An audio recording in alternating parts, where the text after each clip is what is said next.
Josh Berry is leaving Las Vegas as a NASCAR Cup Series winner. Was this a good race? I have a feeling it hit the jackpot at the casino. Plus, we'll talk about all the other wildness that happened in Las Vegas on Sunday.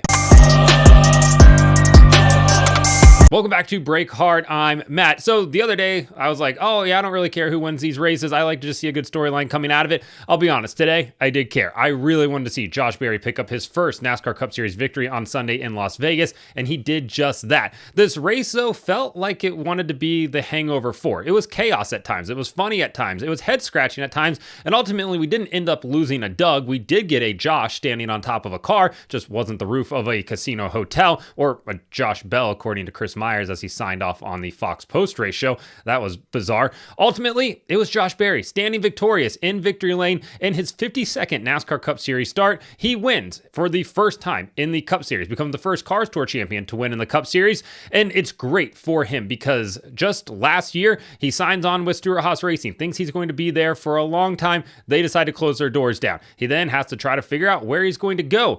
Chase Briscoe passed on the 21 car at the Wood Brothers. They went ahead and let Harrison Burton go. Josh Berry signs with them, and guess what? In his 5th race with the team, he goes to victory lane, and now he's locked himself into the playoffs this year. It took 262 races for the Wood Brothers to go from win 99 to win 100 with Harrison Burton last year, and it took them exactly 15 races to go from win 100 to win 101. For Josh, like I said, absolutely huge win for him in only his 52nd NASCAR Cup Series start. There's something to be said, I think, about getting an older driver, a more mature driver, somebody that's going to be able to critically think through some of these situations and put himself in a good spot to win the race, which is exactly what he did on Sunday, leading 18 laps, taking over the race lead from Daniel Suarez late and never looking back. Got out to about a 1-second lead and then just maintained the gap there. And thankfully for him, no cautions came out at the end to set up a late race restart. And Josh Berry goes on to win this race. Go ahead and write a new song about it, Taylor Swift. Eat your heart out. There's a new most famous person from Hendersonville, Tennessee, and his name's Josh Berry. And now he's going to be racing for a NASCAR Cup Series championship in only his second full-time season driving in the Cup Series. It's crazy to think that like 6 years ago, this guy was racing super late models on the NASCAR short track tour, became the national champion of the short tracks, and now look where he's at. Dale Jr. has to be absolutely beaming ear to ear, smiling so wide, seeing one of his projects become a NASCAR Cup Series winner, a guy that he put so much time, so much effort, so much money into, and gave him that opportunity in the Xfinity Series. Now he's graduated onto the Cup Series, not in the Chevy camp anymore, not in the JRM camp, but is now a Cup Series winner. That's really great for everybody involved, and it's great for short trackers everywhere because if you get an opportunity, you can absolutely capitalize on it, like a guy like Josh Berry's doing, like a guy like Brendan Queen is doing in the ARCA Series this year with PRG. There is opportunities out there, and more short track guys deserve the opportunities that Josh Berry got, that other people are getting as well. So I absolutely love to see that happen. For Josh, it's huge. For the Wood Brothers, it's gigantic as well. I don't care. People are going to say, oh, it's just a 4th Penske car. Listen, nobody else was able to do what Josh did in there since Ryan Blaney won at Pocono. Matt DiBenedetto couldn't do it. Harrison Burton couldn't do it. Paul Menard couldn't do it. He wins on a 1.5-mile racetrack. The first time the Wood Brothers have won in back-to-back seasons since 1987. So tip of the cap to Josh Berry. But the big question now is, was this a good race?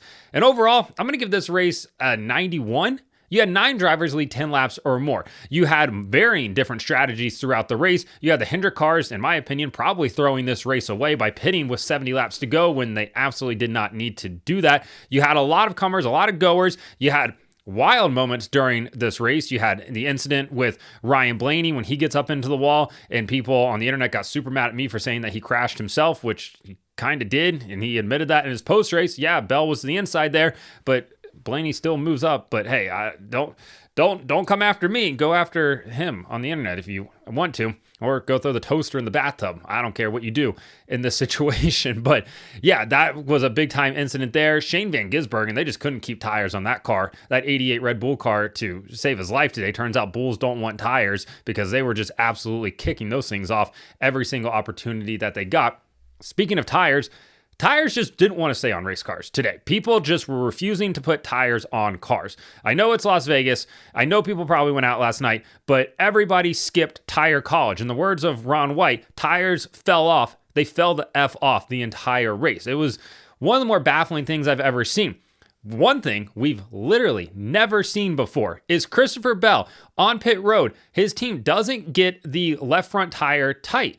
They send him off down pit road. They're waving. They're like, no, you got to stop. You got to stop. And he's like, no, I'm going. And then his crew chief is like, hey, you have to stop. Adam Stevens keys up the mic. And he's like, stop in somebody's pit box, have them tighten that tire. He just pulls down pit road into the 19 pit box and then has his teammates pit crew go ahead and tighten that wheel on. Still had to start at the end of the longest line because, well, he pitted outside of his box because that's not his pit box to be in there.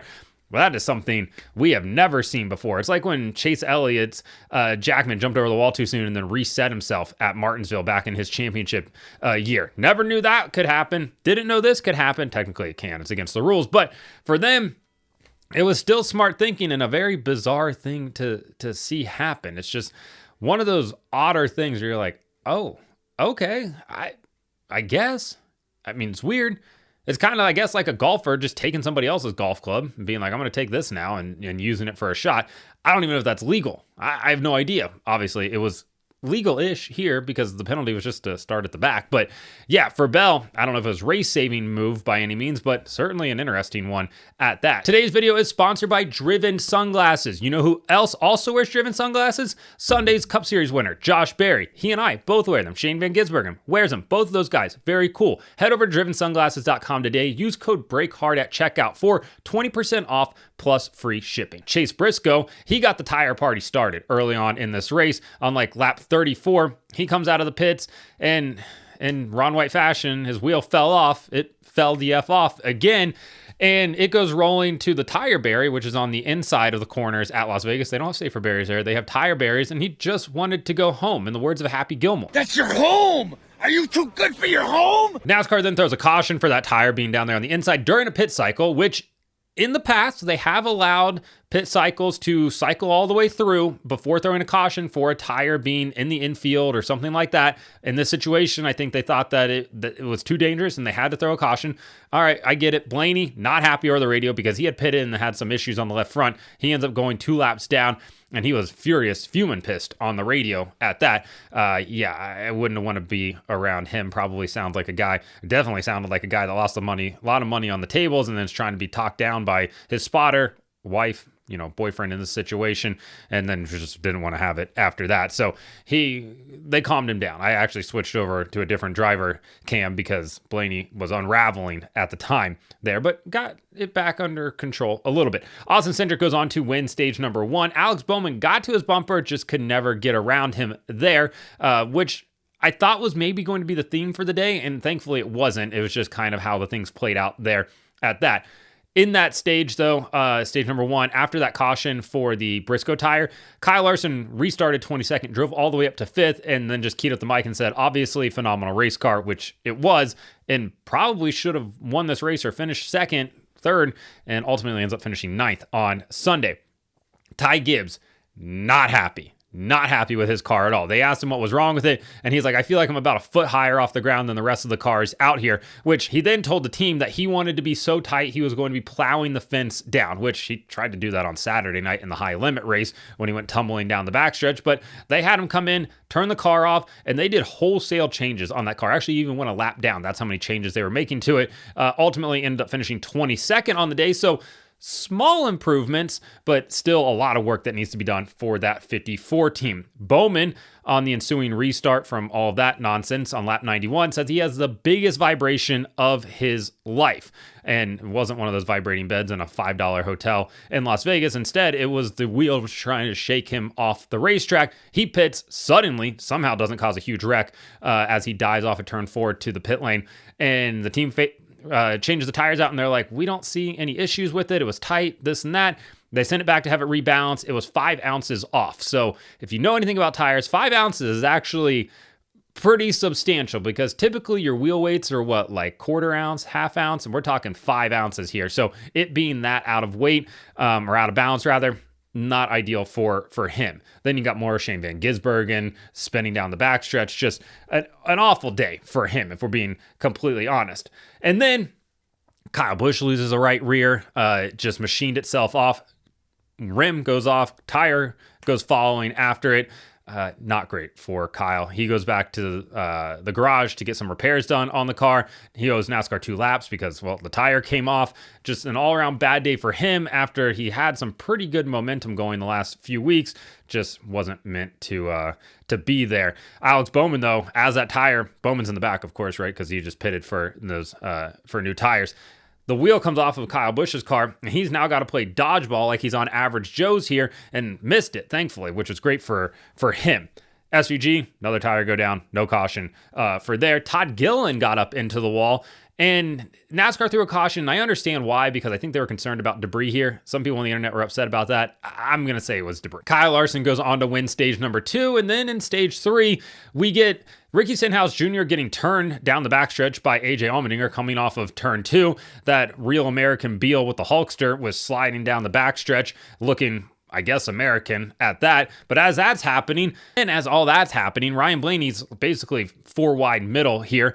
I guess he didn't realize that Bubba Wallace was against the wall. He then had Eric Jones next to him, Blaney, Bell kind of to the inside here, and Blaney kind of moves up and, hits into the 43 of Eric Jones, kind of gets into the 23 of Bubba Wallace, and then gets tagged by Jones again. His day was done after that. He was not happy. In his interview after coming out of the medical center, he was like, yeah, that's probably on me for it. He blamed Bell originally when he was on pit road, but I think upon seeing the replay, kind of was on him in a sense. You can maybe say it was like a 50-50 share, but some of it was his fault.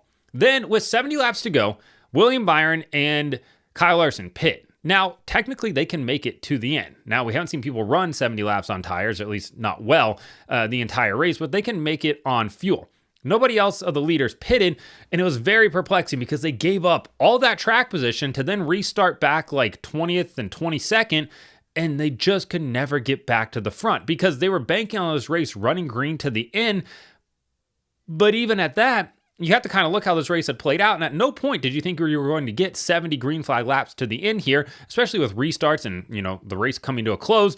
Ultimately, that strategy doesn't work out for them because a caution comes out a little bit later and a little bit past like that halfway point of that 70 laps. So everybody was kind of splitting the rest of that run at like lap 35 and pitting then. And then others were running a bit longer, through there, like Joey Logano, Josh Berry, Daniel Suarez, a couple of the other ones. And for Byron and Larson, they slowly made some progress, but they didn't make enough progress up throughout the field for it to have worked, and they really just handed a race win away because Larson and Byron were probably the 2 fastest cars there, and neither of them have anything to show for it at the end of the day other than some top 10s and points, and, that's about it.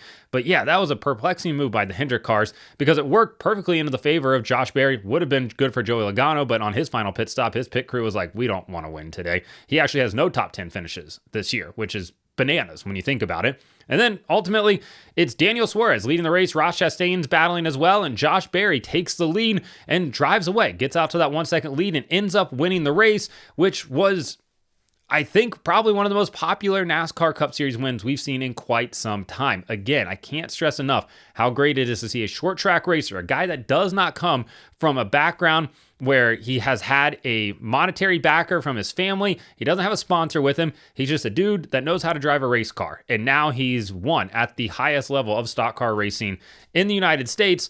And there's something really cool about that. And doing it with the Wood brothers as well. The Wood brothers are cool in itself.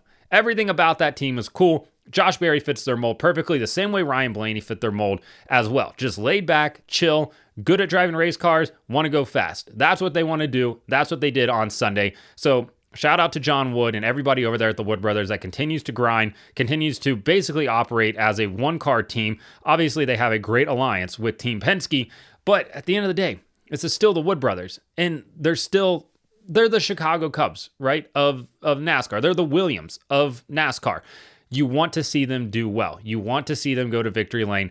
NASCAR is more fun when the Wood brothers are good. Everybody's like, oh, college football is more fun when Notre Dame's good or something like that. No, screw that. That's not fun. This is fun. This is cool to see, and I'm happy for them. So Josh Berry is victorious in Las Vegas. This race overall, I think it's a 91. I thought this race was really good. The Gen 7 car on an intermediate 1.5 mile continues to absolutely deliver. Let me know what your comments are about the race. Was it good? Josh Berry winning? Anything you want to talk about in the comments, Like and subscribe to the channel. Follow me on TikTok at Break Hard, Instagram, Twitter, and Facebook at Break Hard Blog.